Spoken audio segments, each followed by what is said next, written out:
अस्सलाम वालेकुम नाज़रीन, मेरा नाम है फ़रोज़ जलील और आप देख रहे हैं मेरा YouTube channel the chicken world. नाज़रीन, जैसा कि आपने नोट किया होगा कि मैं काफ़ी अरसे से चैनल से एब्सेंट हूँ, मैंने कोई वीडियो अपलोड नहीं की है और उसकी वजूहात कुछ ज़ाती वजूहात हैं जिसकी बिना पे मैं कुछ क्राइसिस का शिकार था और कुछ ऐसे मामलात थे जिसकी वजह से मैं यूट्यूब को टाइम नहीं दे सका। और आज भी जो वीडियो मैं आप बनाने जा रहा हूँ वो है तो चिकन के हवाले से रिलेट करेगी, लेकिन वो मेरी एक तरह से मेरी लाइफ स्टोरी है। नाज़रीन, इससे पहले मैंने कभी भी अपनी पर्सनल लाइफ को जो है वो सोशल मीडिया पे डिस्कस नहीं किया। ना मैं फ़ेसबुक पे इस तरह की पोस्ट करता हूँ, ना मैं यूट्यूब पे कि मेरी पर्सनल लाइफ में क्या चल रहा है, क्योंकि मेरे ख़्याल में आपकी जो पर्सनल लाइफ है वो प्राइवेट होती है और उसको प्राइवेट ही रहना चाहिए। लेकिन आज की जो मैं आपको अपनी पर्सनल लाइफ की कोई इंसाइट या स्टोरी आपको सुनाने जा रहा हूँ, वो इसलिए सुना रहा हूँ कि इसमें ये जो स्टोरी है ये शायद मेरे जैसे बहुत सारे और लोगों की भी स्टोरी हो।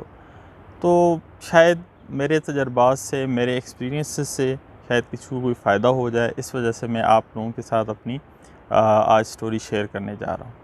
नाज़रीन, ज़िंदगी में बाज़ औक़ात ऐसे लम्हात आते हैं कि आपको हर चीज़ बेमानी लगने लगती है। आपको ज़िंदगी जो है वो बेरंग और बेकैफ़ लगती है।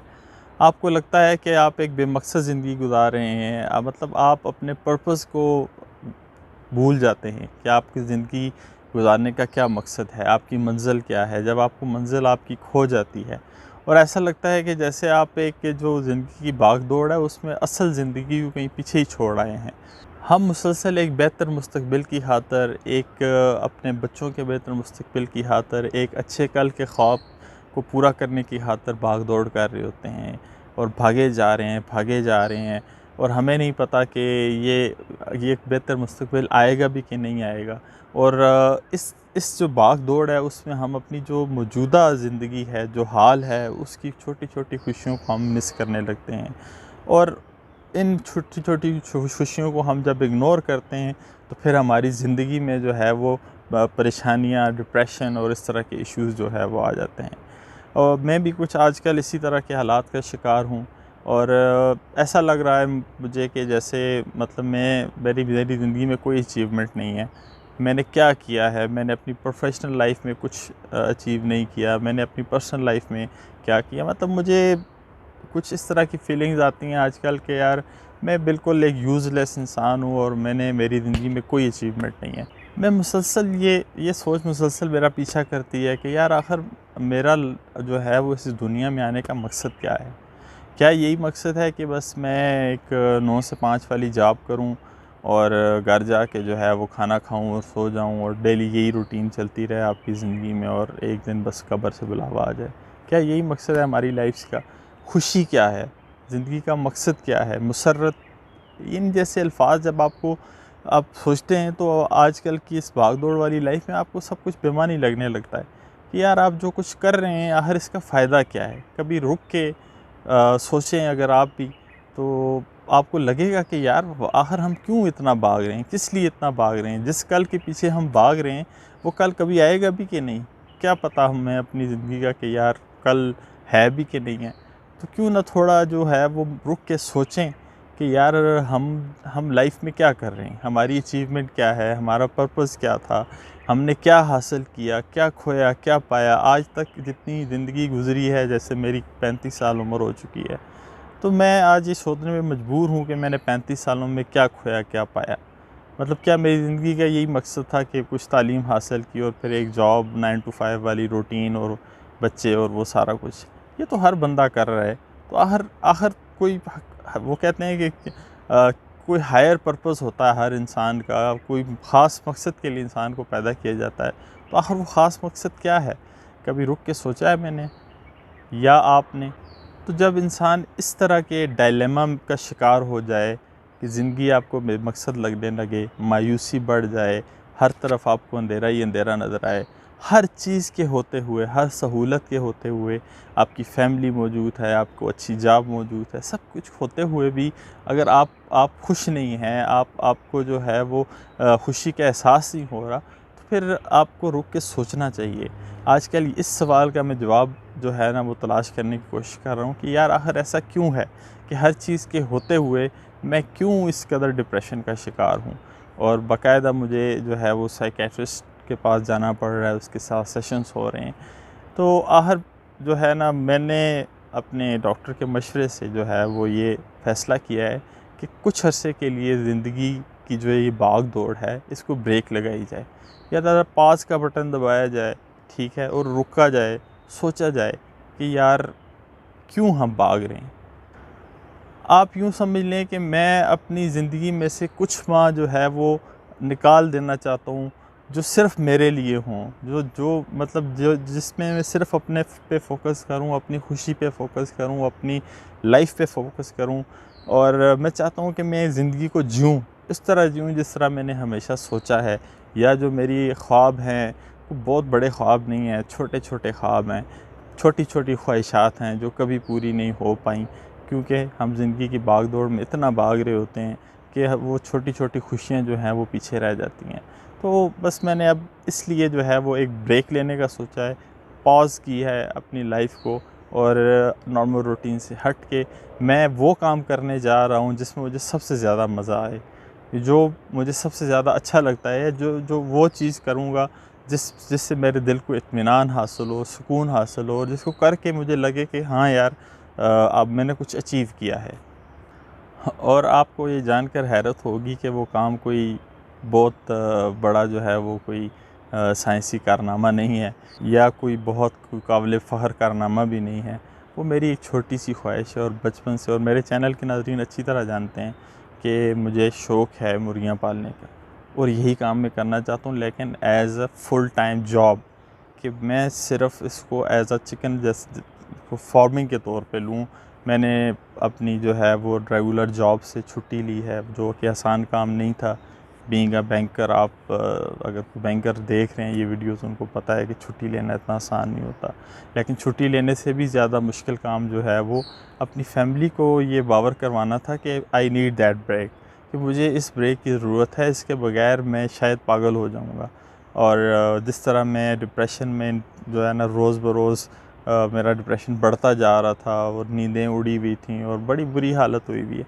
स्टिल मैं मेडिकेशन ज़ाहिर अंडर ट्रीटमेंट हूँ, मेडिकेशन ले रहा हूँ, मैं बहुत ज़्यादा अच्छी मेंटल कंडीशन में नहीं हूँ।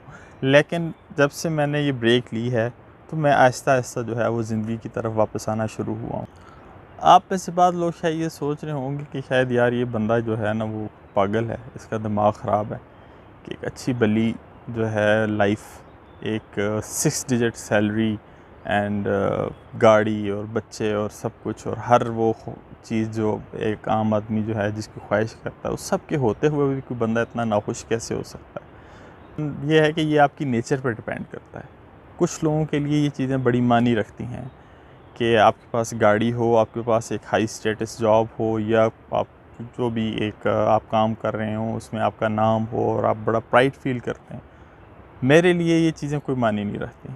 मैं गुमनाम रहना चाहता हूँ, कि कोई मुझे जानता ना हो, नेचर के करीब रहूँ, और नेचर को एंजॉय करूँ, और एक सिंपल और सादा सी लाइफ गुजारूँ। लेकिन जब आप एक कॉर्पोरेट जॉब कर रहे होते हैं, तो फिर नेचर कहीं दूर रह जाती है, कुदरत के करीब जाने का आपको शाज़ो नादर ही मौका मिलता है। तो मेरी जो इन 6 महीनों में कोशिश होगी कि मैं ज़्यादा से ज़्यादा टाइम नेचर के साथ स्पेंड करूँ। लेकिन इसका ये मतलब भी हरगिज़ नहीं है कि मैं मेहनत से भाग रहा हूँ, या मैं कोई कामचोर आदमी हूँ, या मैं सुस्त इंसान हूँ कि जो काम नहीं कर सकता, और इसलिए वो भाग के जो है वो इन चीज़ों में पनाह लेने की कोशिश कर रहा है। मैं ख़ुद जो है, मैंने अभी स्टार्ट की है फार्मिंग, और मैंने सिंगल हैंडेडली अपना फार्म जो है वो फ़र्स्ट टाइम मेरा एक्सपीरियंस है। मैंने इससे पहले बैकयार्ड में थोड़े बहुत चिकन्स के अलावा, या शौक़ की खातिर थोड़े बहुत मुर्गियाँ रखने के अलावा कभी इस लेवल पे काम नहीं किया था। लेकिन जब मैंने ये फ़ैसला किया कि हाँ यार मुझे ये करना है, और फिर अल्लाह की तरफ से दरवाज़े खुलते चले गए, रास्ते आसान होते चले गए, और रातों रात मुझे फॉर्म भी मिल गया, उसके जो है वो क्या कहते हैं, चिक्स की बुकिंग भी हो गई, चिक्स आ भी गए, और मुझे समझ भी नहीं आई कि कैसे सब कुछ हुआ। हमने रातों रात उसका ब्रूडर तैयार किया, और सब कुछ, मतलब वो हम आगे चल के, मेरी कोशिश ये है कि मैं अपनी इस स्टोरी को जो है ना एक सीरीज़ की शक्ल में आप लोगों तक पहुंचाऊं, आप लोगों के साथ अपने एक्सपीरियंस को शेयर करूं। इसमें हम जो फार्मिंग कर रहे हैं उसमें हम पूरी जो मैंने एस्ट्रोलॉब की फार्मिंग स्टार्ट की है, तो वो एस्ट्रोलॉब की पूरी जो है वो एक दिन के चूज़े से ले के 6 मंथ तक जो भी एक्टिविटीज़ होती हैं फार्मिंग में, वो मैं आप लोगों के साथ शेयर करूंगा। उससे जो है बहुत सारे लोग हैं मुझसे ज़्यादा नॉलेज वाले, उनसे भी मुझे सीखने का मौका मिलेगा। और जो नए लोग अगर इस तरफ आना चाहते हैं तो उनके पास एक ऐसा प्लेटफॉर्म होगा कि जहाँ पे वो डे 1 से उनको पता होगा कि हमने क्या करना है। जो चीज़ें मैंने एक्सपीरियंस से सीखी हैं, लोगों से पूछ के की हैं और गलतियाँ करके सीख रहा हूँ, तो वो उन लोगों के लिए आसानी हो जाएगी कि वो जो है उनके पास एक ऐसी होगी। यूट्यूब पे वैसे बेशुमार वीडियोस हैं कि आप क्या करें कैसे करें, लेकिन मेरा नहीं ख्याल या मेरी नज़र से ऐसी कोई वीडियो नहीं गुजरी कि जिसमें आपको डे 1 से और डिटेल के साथ सारी जो है वो तफसील बताई जाए कि हम किस तरह जो है ना इसको आगे लेके चलेंगे। तो मेरी इस वीडियो को बनाने का मकसद ये है कि एक मकसद तो मैंने आपको बताया कि मैंने थोड़ा सा अपना आपके साथ पर्सनल एक्सपीरियंस शेयर किया, और दूसरा मकसद ये है कि जो मैं इस एक्सपीरियंस से कोशिश कर रहा हूँ कि अपनी जो डिप्रेशन और उस डिप्रेशन वाली लाइफ से निकलने की कोशिश कर रहा हूँ। तो अगर आप लोगों को भी लगता है कि आपके साथ कोई प्रॉब्लम्स इस तरह की चल रही हैं, आप अपनी लाइफ से खुश नहीं हैं, या मतलब आपको लगता है कि यार जिस काम के लिए आपको पैदा किया गया आप वो नहीं कर रहे हो, तो कोशिश करें कि आप एक दफ़ा ट्राई ज़रूर करें कि आप अपनी ज़िंदगी को एक नई डगर पे डालें। कभी भी जो है ना वक्त, हो सकता है कि मेरे पास वक्त ना हो, ये 6 महीने भी ना हो, लेकिन आप कोशिश तो करके देखें। कम से कम मैं ये चाहता हूँ कि यार मैं ये कह सकूँ कि हाँ जी मैंने कोशिश की है, मैंने ट्राई की है कि मैं वो ज़िंदगी जीऊँ जो मैं जीना चाहता हूँ। अब आगे अल्लाह की मर्ज़ी है और देखते हैं कि मेरे लिए उसने क्या रखा हुआ है आगे वाली लाइफ में। लेकिन फ़िलहाल मेरी कोशिश ये है कि मैं अपनी ज़िंदगी को, वो जो एक ड्रीम लाइफ मैंने सोची है, और ड्रीम लाइफ ये नहीं है कि बहुत बड़ी मेरे पास गाड़ियाँ हों और बहुत दौलत हो, और ये नहीं है। वो मेरी ड्रीम लाइफ बड़ी सिंपल सी है कि एक सिंपल सी लाइफ हो, एक नेचर के करीब तर लाइफ हो, जहाँ पे आप कुदरती माहौल में रहें और बिल्कुल एक सादा सी ज़िंदगी गुजारें, ये आपको रोज़मर्रा की टेंशन ना हो। तो इस तरह की लाइफ जीने की मैं कोशिश कर रहा हूँ। इन 6 महीनों में मेरी कोशिश ये है कि मैं सिंपलिस्टिक किस्म की लाइफ जीऊँ, और साथ साथ जो है वो आपके साथ अपने एक्सपीरियंसेस को शेयर करूं। और ये 2 तरह के लोगों के लिए जो है ये मेरी आज की जो वीडियो है ये बड़ी हेल्पफुल हो सकती है। एक तो वो जो मेरी तरह इस तरह के किसी मिड लाइफ क्राइसिस का शिकार हैं, या जो अपनी पर्पस, जिनको लगता है कि उनका लाइफ का पर्पस जो है वो गुम हो गया है या खो गया है कहीं। और दूसरे वो जो फार्मिंग में आना चाहते हैं, चिकन फार्मिंग, और ख़ास तौर पे ऑस्ट्रेलाप एक बहुत हॉट ब्रीड है आजकल पाकिस्तान में, हर बंदा इसके पीछे भाग रहा है। इसमें कितनी सच्चाई है कि कितना ये रिटर्न देती है, ये मैं ख़ुद अपने हाथ से करके और एक्सपीरियंस करके देखना चाहता हूँ। और साथ साथ आपको भी इंशाल्लाह हर वीक में मैं उसकी आपको अपडेट दूँगा कि हमने क्या करना है। मसलन उसकी डे ओल्ड चिक्स के, बल्कि चिक्स के आने से पहले हमने क्या करना है, फिर डे ओल्ड चिक्स से लेके इंशाल्लाह हर स्टेप पे, और कितनी वैक्सीनेशंस कैसे करनी है, जो भी चीज़ें हैं वो इंशाल्लाह मेरी कोशिश होगी कि मैं आपके साथ शेयर करूं। आप लोगों से सिर्फ इतनी रिक्वेस्ट है कि आप मेरे लिए दुआ करें कि मैं इस जो एक मिड लाइफ क्राइसिस में फंसा हुआ हूँ, एक मेंटली में एक ऐसे स्टेट ऑफ माइंड में हूँ कि मैं जो हूँ इस वक्त कोई भी मतलब मुझे ज़िंदगी में बिल्कुल अंधेरा और कोई रोशनी नज़र नहीं आ रही। तो मैं इस जो है ना स्टेट ऑफ माइंड से निकल जाऊँ। रमज़ान का महीना है, आप में से किसी की दुआ शायद कबूल हो जाए मेरे हक़ में। और अगर आप लोगों को मेरी ये बेरब्त जो है वो बातें अच्छी लगी हैं, या इवन अगर आपने इनसे कोई सबक हासिल किया है, तो काइंडली मेरे चैनल को सब्सक्राइब कीजिए और बेल आइकन का बटन दबाना ना भूलिए। अगर आप चाहते हैं कि आप एस्ट्रोलॉब फार्मिंग के हवाले से आपको एक कंप्लीट सीरीज़ देखने को मिले, तो प्लीज़ बेल आइकन का बटन ज़रूर प्रेस कीजिए। आखिर में जो बात मैं हमेशा कहता हूँ कि अपना ख्याल रखें, अपने इर्द गिर्द के लोगों का ख्याल रखें, और आजकल जो कोविड-19 की तीसरी लहर आई हुई है इसको बहुत सीरियसली लें। मैं ख़ुद कोरोना का शिकार हुआ हूँ, जिसके बाद मुझे जो है वो उससे तो मैं बच निकला, लेकिन ये जो डिप्रेशन और एंजाइटी वाली प्रॉब्लम जो हैं वो उसके बाद बहुत शदीद तर हो गई। ये वैसे तो मेरा पुराना प्रॉब्लम था, लेकिन कोरोना के बाद जो है वो आपकी जो एग्जिस्टिंग जो आपकी बीमारी होती है वो कई गुना ज़्यादा जो है वो बढ़ जाती है। तो मेरी आप लोगों से रिक्वेस्ट है कि इसको सीरियसली लें और अपना भी ख्याल रखें और अपने इर्द गिर्द के लोगों का भी ख्याल रखें और खुश रहें और खुश रहने की कोशिश करें। तो इंशाल्लाह एस्ट्रोलैब कमर्शियल फार्मिंग की पहली वीडियो के साथ बहुत जल्द आपकी खिदमत में हाज़िर होऊंगा। तब तक के लिए इजाज़त दीजिए। अल्लाह हाफ़िज़।